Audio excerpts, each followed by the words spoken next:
Hello नमस्कार प्यारे विद्यार्थियों, आप सभी का इस YouTube चैनल पर स्वागत है। आज अपने RKSMBK के द्वारा जो अपने ऐसे 1 होने वाले हैं उस ऐसे 1 का प्रैक्टिस पेपर जो कि आज अपने को 20 तारीख को सॉल्व करना है डे फर्स्ट का। तो प्रत्येक डेज़ के अपने को अलग अलग प्रैक्टिस पेपर दे रखे हैं ताकि अपने ज़्यादा से ज़्यादा अभ्यास कर सकें और उसके बाद जो अपना एग्ज़ाम होगा उसमें अच्छे अंक हैं, अच्छी दक्षता है वो अपने हासिल कर सकें। तो इनमें अपने को सभी एक ही पेपर के अंदर हिंदी, इंग्लिश और मैथ तीनों के क्वेश्चन अपने को दिए गए हैं। अपने स्टार्ट करते हैं पहला हिंदी से। तो पहला प्रश्न इसमें है, रिक्त स्थान के लिए सही विराम चिन्ह चुनना है। तो क्या यह बात सही है कि ऊंट अपने कुब्बड़ में पानी रखते हैं? तो यहाँ पे क्या से प्रश्न शुरू हो रहा है, यानी कि प्रश्न पूछा जा रहा है तो उसकी जगह पे प्रश्नवाचक चिन्ह अपने को लगाना है।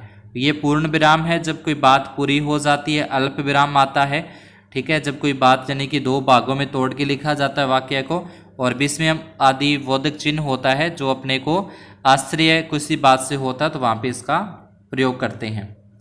दूसरा प्रश्न है, अरे वाह आज तो मज़ा ही आ गया। अब अरे वाह है तो यहाँ पे अपने क्या लगाएंगे, विस्मय आदि बोधक चिन्ह होता है वो लगाएंगे, आज तो मज़ा ही आ गया, और यहाँ पे वाक्य पूर्ण हो जाता है इसलिए पूर्ण विराम अपने आ जाएगा। तो ये अपने जो बे नंबर ऑप्शन है वो इसका सही आंसर होगा। तीसरा है, दिए गए वाक्य में विशेषता बताने वाले शब्द चुनने हैं। स्नेहल ने अपने लिए नीले मोजे खरीदे। अब मोजे तो खरीदे हैं लेकिन उसकी विशेषता क्या है कि वो नीले रंग के हैं, इसलिए इसका सही उत्तर अपने पास 6 नंबर होगा। चौथा प्रश्न है, इनमें से कौन से वाक्य में विराम चिन्हों का सही प्रयोग किया गया है? तो यहाँ पे विराम चिन्हों का जो सही प्रयोग किया, यानी कि नेहा, उसके बाद कोमा, फिर रेखा, अल्प विराम, सोनी, फिर और राम खेल रहे हैं। तो ये अपना पूरा का पूरा वाक्य सही है। इसमें नाम में अल्प विराम भी लगाया गया और लास्ट वाले नाम में और शब्द का यूज हुआ है। खेल रहे हैं वाक्य पूर्ण है तो पूर्ण विराम इसके अंदर लगा दिया और ए नंबर इसका सही हो जाएगा। पांचवा प्रश्न है, मनपसंद बात नहीं होने पर गुस्सा आ जाना। हम अपने जो मनपसंद की बात होती है अगर वो पूरी नहीं होती, वो बात नहीं हो पाती तो अपने गुस्सा आ जाता है। किसी के लिए भी बहुत स्वाभाविक होता है, यानी कि किसी के लिए भी पूरा स्वाभाविक होता है। तो यहाँ पे अपने को स्वाभाविक, ठीक है, स्वाभाविक करना है।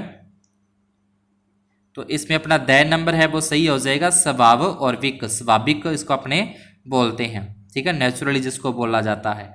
फिर उसके बाद गै नंबर के अंदर अपने देखें, गणित में देखें, गणित के अंदर भी अपने को यहाँ पे प्रश्न दे रखे हैं। तो पहला इसका मान बताना है कितना होगा। तो अपने 3 को अगर 1 से गुना करते हैं 3 एकम 3 आता है, और नीचे 4 को 5 से गुना करेंगे 4 5 है 20, यानी कि बै नंबर सही है।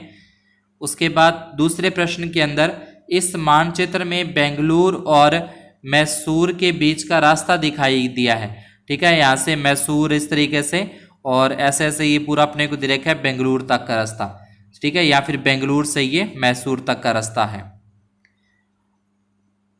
इसमें कुछ जगहों के बीच की दूरी अपने को यहाँ पे कुछ दूरियां दे रखी हैं। मनोज बेंगलुरु से मैसूर जा रहा है। अब मनोज है वो बेंगलुरु से चला और उसको मैसूर तक जाना है, वह अभी चन्नपटना में है। तो अभी कहाँ है, चन्नपटना, यानी कि अभी वो यहाँ पे पहुंचा है चन्नपटना में, और उसको पहुंचना कहाँ पे है, मैसूर में।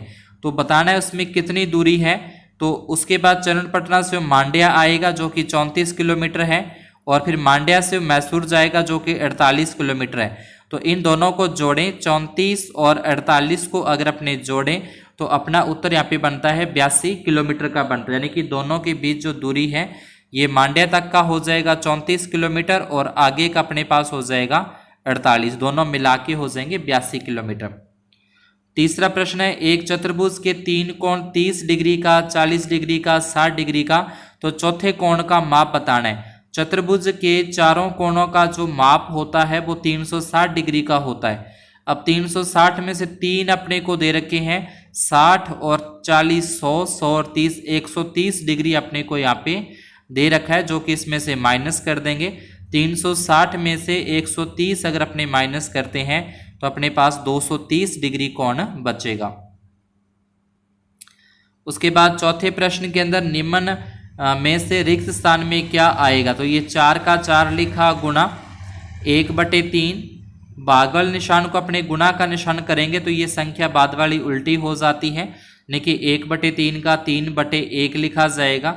इसको अगर अपने सॉल्व करते हैं तो 4 गुना, और उसके बाद यहाँ पे 3 को 1 से गुना करें 3 आ जाएगा, और बटे में भी 3 को 1 से गुना करें 3 एकम 3 आ जाएगा।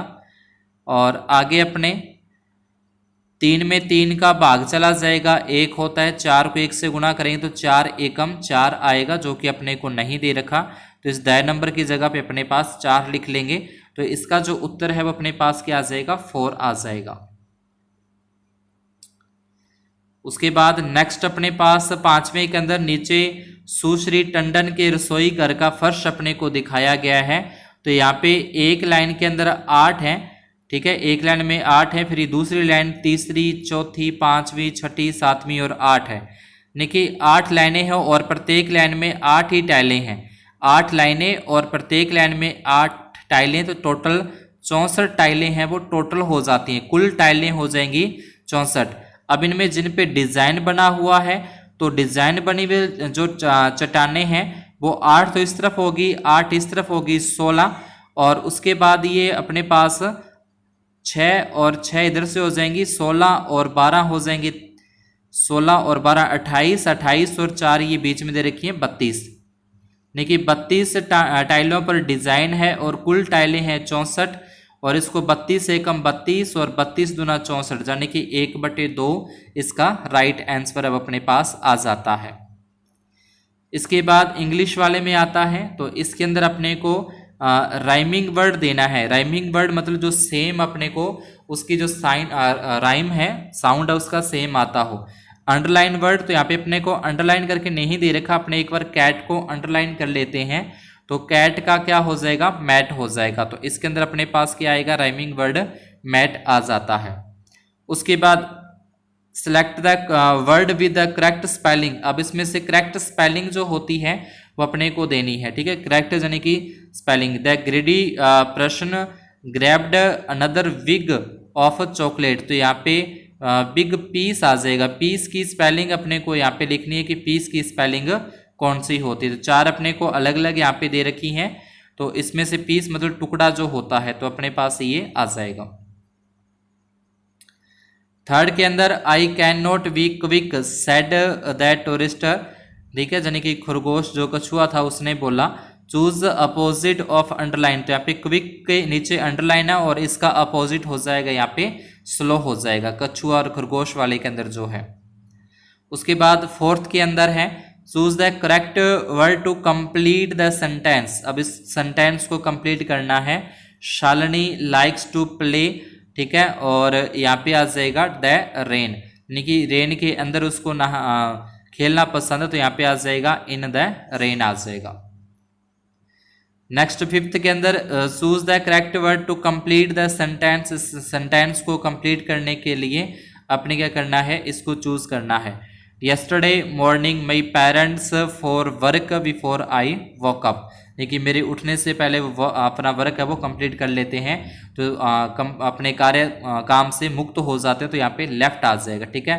Parents left for work from I before I walk up. तो इस तरीके से अपना ये डे फर्स्ट यानी कि 20 अक्टूबर का ये जो प्रैक्टिस था क्लास 8 का वो कंप्लीट होता है। इसी तरीके के सभी डेज़ के जो प्रैक्टिस पेपर है वो आपको इसी चैनल पर मिल जाएंगे। आप इस चैनल को सब्सक्राइब और वीडियो को लाइक ज़रूर करें और बेल आइकन को प्रेस करके ऑल पर सेट कर दें। और भी अगर आपके आस पड़ोस में आपके ब्रदर या सिस्टर किसी अदर क्लास के अंदर क्लास 8 में या class 7th 6th 5th 4th 3rd किसी भी क्लास में पढ़ते हैं, तो उन सभी के जो वर्कबुक की प्रैक्टिस सेट हैं या इस तरीके के प्रैक्टिस पेपर है आपको इसी चैनल पर मिल जाएंगे, तो उन तक भी आप उसको शेयर करें। धन्यवाद और शुभ दिन।